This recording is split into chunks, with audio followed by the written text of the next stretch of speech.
नमस्कार दोस्तों, स्वागत है आप सभी का हमारे YouTube चैनल झारखंड दृष्टि में। दोस्तों, झारखंड उड़ान सीरीज की आज की ये हमारी लेक्चर नंबर 7। इससे पहले हम लोगों ने 6 लेक्चर को कंप्लीट कर लिया है। अगर आप लोगों ने किन्हीं ने भी वो लेक्चर नहीं देखी है तो प्लेलिस्ट में जाकर वो लेक्चर देख सकते हैं। तो आज के इस लेक्चर में हम लोग देखने वाले हैं झारखंड के प्राचीन काल से संबंधित प्रश्नों को, साथ में MCQ को सॉल्व करेंगे आराम आराम से। ये 8000 प्रश्नों का संग्रह है और ये विभिन्न एग्जाम जैसे Jharkhand SSC CGL, JPSC, Jharkhand police, Jharkhand दरोगा जैसे विभिन्न एग्जाम जिसमें झारखंड से संबंधित प्रश्न पूछे जाते हैं उनके लिए अत्यंत उपयोगी साबित होगी। साथ में बता दूं, जो बच्चे इस चैनल पर नए हैं वो चैनल को सब्सक्राइब करके बेल आइकन को प्रेस कर ले ताकि आने वाली वीडियो की नोटिफिकेशन उनको मिलती रहे। साथ में आप हमारे टेलीग्राम चैनल से भी जुड़ सकते हैं। तो चलिए आज की ये वीडियो हम लोग स्टार्ट करते हैं और बढ़ते हैं अपने पहले प्रश्न की ओर। पहले प्रश्न में बोला गया है कि निम्न कथनों पर विचार करें। ठीक है, तो कथन दिए गए हैं ये सारे और इन पर विचार करने के लिए बोला गया है। और क्वेश्चन में बोला गया है उपयुक्त में से कौन सा या फिर से कथन सत्य है। तो हम लोगों को सत्य कथन को ढूंढना है। तो चलिए बच्चों, सत्य की तलाश में हम लोग निकलते हैं।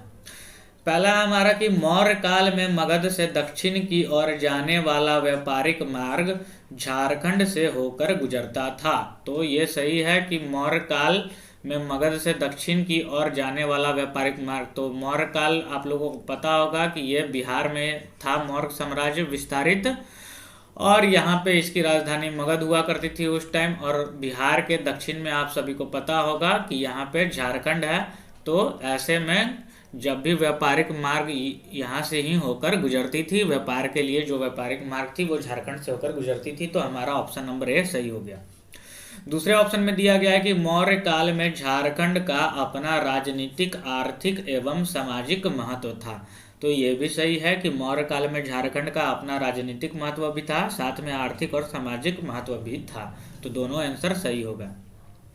तीसरे पॉइंट में दिया गया है कि कौटिल्य के अनुसार तत्कालीन कुकुट देश यानी कि झारखंड में गणतंत्रात्मक शासन व्यवस्था प्रचलित थी। ठीक है, तो कौटिल्य के अनुसार तत्कालीन कुकुट देश जिसे झारखंड के नाम से जाना जाता है, तो उसके बारे में बोला गया है कि गणतंत्रात्मक शासन व्यवस्था प्रचलित थी। तो ये भी सही है। तो इसके अनुसार हमारा ऑप्शन डी सही हो जाएगा तीनों। ठीक है, बढ़ते हैं प्रश्न संख्या 2 की ओर। इसमें बोला गया है कि कौटिल्य के अर्थशास्त्र में झारखंड के लिए प्रयुक्त किया गया शब्द है। तो बात की जा रही है कौटिल्य के अर्थशास्त्र की, जिसकी रचना कौटिल्य ने की है। अर्थशास्त्र जो कि राजनीति से संबंधित है। ध्यान में रखिएगा, यह प्रश्न आपके GS पॉइंट ऑफ व्यू से भी इम्पोर्टेंट हो जाता है। तो इसमें बोला गया है कि कौटिल्य के अर्थशास्त्र में झारखंड के लिए प्रयुक्त किया गया शब्द, तो इसके लिए प्रयुक्त किया गया शब्द था कुकुट देश। ठीक है, बढ़ते हैं प्रश्न संख्या 3 की ओर। इसमें बोला गया है कि कौटिल्य के अनुसार झारखंड में किस प्रकार की शासन प्रणाली स्थापित थी। तो आप लोगों ने देखा यहाँ पे गणतंत्रात्मक शासन व्यवस्था प्रणाली स्थापित थी। तो इसका आंसर हो जाएगा हमारा बी। बढ़ते हैं प्रश्न संख्या 4 की ओर। इसमें बोला गया है चंद्रगुप्त मौर्य के शासन काल में सेना के प्रयोग हेतु इनमें से कौन सी चीज झारखंड से मंगाई जाती थी। ठीक है, तो झारखंड में आपको पता होगा झारखंड का नाम झाड़ियों एवं वनों की बहुलता के कारण इसका नाम झारखंड पड़ा है। और यहाँ की राजकीय पशु हाथी है। ठीक है, तो हाथी को ही चंद्रगुप्त मौर्य के शासन काल में सेना में प्रयोग हेतु इसके लिए झारखंड से हाथी मंगाई जाती थी ताकि वो युद्ध में हाथी का प्रयोग कर सके। बढ़ते हैं प्रश्न संख्या 5 की ओर। इसमें बोला गया है कौटिल्य ने झारखंड के इंद्रावक नदियों से किस चीज के प्राप्त होने का उल्लेख किया है। तो कौटिल्य ने झारखंड के इंद्रावक नदियों से हीरा प्राप्त होने का उल्लेख किया है, ये ध्यान में रखिएगा। बढ़ते हैं प्रश्न संख्या 6 की ओर। और इसमें बोला गया है झारखंड प्रदेश में अशोक द्वारा बौद्ध धर्म के प्रचार हेतु किस अधिकारी को भेजा गया था। तो झारखंड प्रदेश में अशोक द्वारा बौद्ध धर्म के प्रचार हेतु एक अधिकारी को भेजा गया था। तो उस अधिकारी का नाम पूछा गया है, तो इसका अधिकारी रक्षित है। ठीक है, तो रक्षित अधिकारी को भेजा गया था बौद्ध धर्म के प्रचार प्रसार हेतु अशोक के द्वारा। बढ़ते हैं प्रश्न के 7 की ओर। इसमें बोला गया किस मौर्य सम्राट के कलिंग अभिलेख में झारखंड के संबंध में वर्णित है कि इस क्षेत्र में जनजातियों को मेरे धम्म का आचरण करना चाहिए। तो इसका आंसर हो जाएगा अशोक। ठीक है। अशोक ऐसा मौर्य सम्राट था जिसके कलिंग अभिलेख में झारखंड के संबंध में वर्णित है कि इस क्षेत्र के जनजातियों को मेरे धर्म का आचरण करना चाहिए। बढ़ते हैं प्रश्न संख्या 8 की ओर।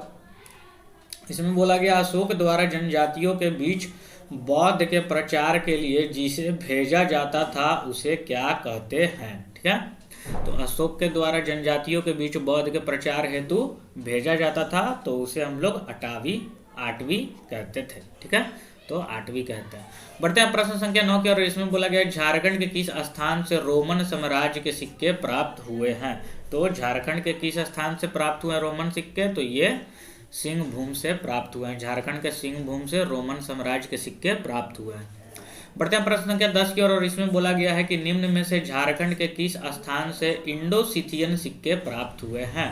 तो यहाँ पे बात की गई है इंडो-सिथियन सिक्के की और पूछा गया है कि झारखंड के किस स्थान से प्राप्त हुए हैं। तो वो स्थान है चाईबासा। झारखंड के चाईबासा से इंडो-सिथियन सिक्के प्राप्त हुए हैं। बढ़ते हैं प्रश्न संख्या 11 की ओर। इसमें बोला गया है झारखंड के निम्न में से किस स्थान से कुषाण कालीन सिक्के प्राप्त हुए हैं। तो अभी पूछी गई है कि कुषाण कालीन सिक्के झारखंड के किस स्थान से प्राप्त हुए हैं। तो वो प्राप्त हुए हैं रांची से। झारखंड के रांची से कुषाण कालीन सिक्के प्राप्त हुए हैं। बढ़ते हैं प्रश्न संख्या 12 की ओर। इसमें बोला गया है हजारीबाग के किस स्थान से गुप्त कालीन पत्थरों को काट कर बनाए गए मंदिर प्राप्त हुए हैं। हजारीबाग का वो स्थान बताना है जहां से गुप्त कालीन पत्थरों को काट कर बनाए गए मंदिर प्राप्त हुए हैं। तो इसका आंसर हो जाएगा हमारा मधुही पहाड़। झारखंड के हजारीबाग के मधुही पहाड़ से गुप्त कालीन पत्थरों को काट कर बनाए गए मंदिर प्राप्त हुए हैं। बढ़ते हैं प्रश्न संख्या 13 की ओर और इसमें बोला गया है कि झारखंड में मुंडा पाहन तथा महतो व भंडारी प्रथा किस काल की देन माना जाता है। झारखंड में मुंडा पाहन तथा महतो व भंडारी प्रथा किस काल की देन माना जाता है। तो इसका आंसर हो जाएगा हमारा गुप्त काल। ये गुप्त काल की देन है। बढ़ते हैं प्रश्न संख्या 14 की ओर और इसमें बोला गया समुद्र गुप्त के शासन काल में झारखंड का उल्लेख किस नाम से किया जाता है। तो समुद्र गुप्त के शासन काल में झारखंड का उल्लेख किया जाता है मुरुंड देश के नाम से, ठीक है, याद रखिएगा। बढ़ते हैं प्रश्न संख्या 15 की ओर। इसमें बोला गया है कि निम्न में से किस गुप्त शासक ने पुंडवर्धन को अपने साम्राज्य में मिला लिया जिसमें झारखंड का विस्तृत क्षेत्र शामिल था। किस गुप्त शासक ने, उस गुप्त शासक का नाम बताना है जिन्होंने पुंडवर्धन को अपने साम्राज्य में मिला लिया जिसमें झारखंड का विस्तृत क्षेत्र शामिल था। तो वो शासक थे समुद्रगुप्त, ठीक है। बढ़ते हैं प्रश्न संख्या 16 के और इसमें बोला गया है चंद्रगुप्त द्वितीय के शासन काल में भारत आए चीनी यात्री फाहियान ने झारखंड के लिए किस शब्द का प्रयोग किया है। तो सबसे पहले तो आपको ये याद रखनी है कि फाहियान किसके शासन काल में आया था। तो वो चंद्रगुप्त द्वितीय के दरबार में आया था और फाहियान के बारे में बोला गया कि फाहियान ने झारखंड के लिए किस शब्द का प्रयोग किया है। तो ये शब्द था कुक्कुट लाड, ठीक है। कुक्कुट लाड शब्द का प्रयोग फाहियान ने झारखंड के लिए किया है। बढ़ते हैं प्रश्न संख्या 17 की ओर और इसमें बोला गया है झारखंड के निम्न में से किस स्थान पर गुप्त कालीन पुरातात्विक अवशेष प्राप्त नहीं हुए हैं, पूछा गया है। तो हमें हुए हैं, देख लेते हैं। तो नहीं हुए हैं अपने आप पता चल जाएगी। तो पहला है हमारा सतगांव, ठीक है। तो इसका आंसर हो जाएगा सतगांव, सही है। पिठोरिया, ठीक है, ये भी सही है। मधुही पहाड़, ये भी सही है। बच गया वेणु सागर, तो इसका ये गलत है, ठीक है। तो झारखंड के वेणु सागर स्थान से गुप्त कालीन पुरातात्विक अवशेष प्राप्त नहीं हुए हैं। बाकी सतगावा, पिठोरिया और मधुही पहाड़ से हुए हैं।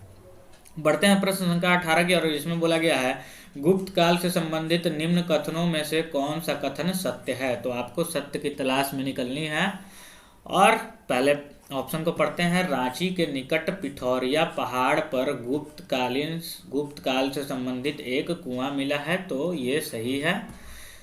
बी में बोला गया है सतगावा पहाड़ी के प्राप्त मंदिरों के अवशेष उत्तर गुप्त काल से संबंधित है। तो ये भी सही है। ऑप्शन सी में बोला जा रहा है उपरोक्त दोनों कथन सत्य है। तो ये सही है। इसका मतलब इसका आंसर हो जाएगा ऑप्शन नंबर सी, ठीक है। बढ़ते हैं प्रश्न संख्या 19 की ओर और इसमें बोला गया कि शशांक ने अपने साम्राज्य को सुचारू रूप से संचालित करने हेतु निम्न में से किसे राजधानी बनाया था।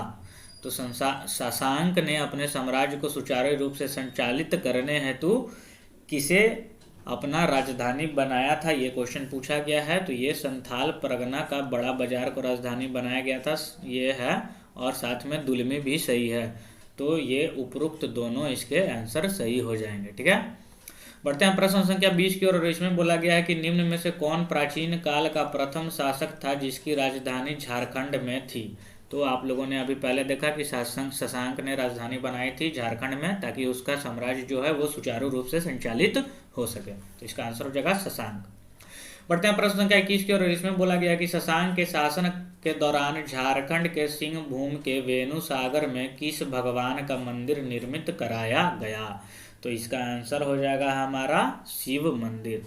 शिव मंदिर का निर्मित कराया गया।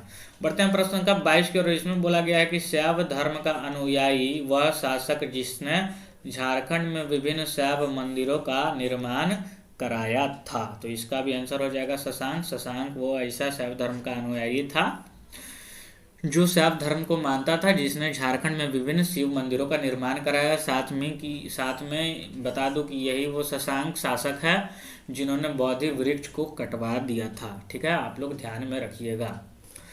तो प्रश्न संख्या 23 की ओर बढ़ते हैं। इसमें बोला गया कि शशांक के काल का प्रसिद्ध शिव मंदिर वेणु सागर स्थित है। तो ये कोचांग में स्थित है। शशांक के काल का प्रसिद्ध शिव मंदिर ये कोचांग में स्थित है। ठीक है, पढ़ते हैं प्रश्न संख्या 24 का, और इसमें बोला गया कि निम्न में से किस शासक ने झारखंड के सभी बौद्ध केंद्रों को नष्ट कर दिया तथा हिंदू धर्म महत्ता स्थापित करने का प्रयास किया। तो अभी बताया मैंने कि शशांक बौद्ध धर्म के जो प्रसिद्ध स्थल थे उनको नष्ट कर दिया, साथ में बोधि वृक्ष को भी इसने कटवा दिया था।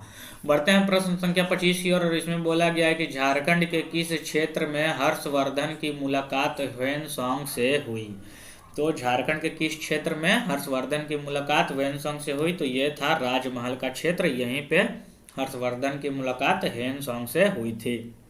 एक क्वेश्चन ये भी बन सकता है कि ह्वेनसांग किसके शासनकाल में आया था। तो वो हर्षवर्धन के शासनकाल में भारत आया था। बढ़ते हैं प्रश्न संख्या 26 की ओर, और इसमें बोला गया है कि हर्यक वंश का वह शासक जो झारखंड के क्षेत्र में बौद्ध धर्म का प्रचार करना चाहता था। तो इसका आंसर हो जाएगा बिंबिसार। ठीक है, तो बिंबिसार बौद्ध धर्म का अनुयायी था जो बौद्ध धर्म को मानता था, इसलिए वह बौद्ध धर्म का प्रचार प्रसार झारखंड में करवाना चाहता था, और वो हर्यक वंश का संस्थापक भी था। तो आपको पता होना चाहिए कि हर्यक वंश का संस्थापक बिंबिसार थे। बढ़ते हैं प्रश्न संख्या 27 की ओर, और इसमें बोला गया कि निम्न में से कौन सा कथन असत्य है। ठीक है, तो हम लोग सत्य को खोजेंगे तो असत्य का पता चल जाएगा। बढ़ते हैं ऑप्शन नंबर ए पे, कन्नौज के राजा यशोवर्मन के विजय अभियान के दौरान मगध के राजा जीवगुप्त द्वितीय को झारखंड में शरण लेनी पड़ी। तो ये आंसर सही है। बोला गया कि कन्नौज के जो राजा यशोवर्मन थे, यशोवर्मन के विजय अभियान के दौरान मगध के राजा जो जीवगुप्त द्वितीय थे उनको झारखंड में शरण लेनी पड़ी। तो ये आंसर सही है। बी में बोला गया है ह्वेनसांग ने अपने यात्रा वृत्तांत में राजमहल क्षेत्र की चर्चा की है। तो सही भी है कि ये राजमहल की चर्चा की है इन्होंने अपने यात्रा वृत्तांत में। और सी में बोला गया कि गुप्त काल में इस क्षेत्र में आए चीनी यात्री फाहियान ने झारखंड को कुक्कुटू लाड के नाम से संबोधित किया है। तो ये भी हम लोगों ने पहले क्वेश्चन में देखा कि चीनी यात्री फाहियान ने झारखंड को कुक्कुट लाड नाम से संबोधित किया है। तो इसका आंसर हो जाएगा उपयुक्त सभी कथन सत्य हैं। बढ़ते हैं प्रश्न संख्या 28 की ओर, जो हमारे वीडियो का आखिरी प्रश्न भी है, और इसमें बोला गया कि निम्न में से कौन सा कथन सत्य है। तो सत्य कथन के बारे में पूछा गया है। पहला ऑप्शन में हमारा नंद वंश के समय झारखंड मगध साम्राज्य का हिस्सा था। तो नंद वंश के समय झारखंड मगध साम्राज्य का हिस्सा था, ये ऑप्शन भी सही है। और नंद वंश की सेना में झारखंड से हाथी की आपूर्ति की जाती थी। तो ये भी ऑप्शन सही है। तो इसका आंसर हो जाएगा हमारा उपयुक्त दोनों कथन सत्य हैं। तो वीडियो कैसा लगा जरूर बताइएगा। अगर वीडियो अच्छा लगा हो तो लाइक जरूर कीजिएगा, और अगर आपकी कोई क्वेरी है तो कमेंट बॉक्स में आप पूछ सकते हैं। मिलता हूँ फिर ऐसे ही इंपॉर्टेंट वीडियो के साथ, तब तक के लिए थैंक यू, धन्यवाद, बाय बाय, टेक केयर।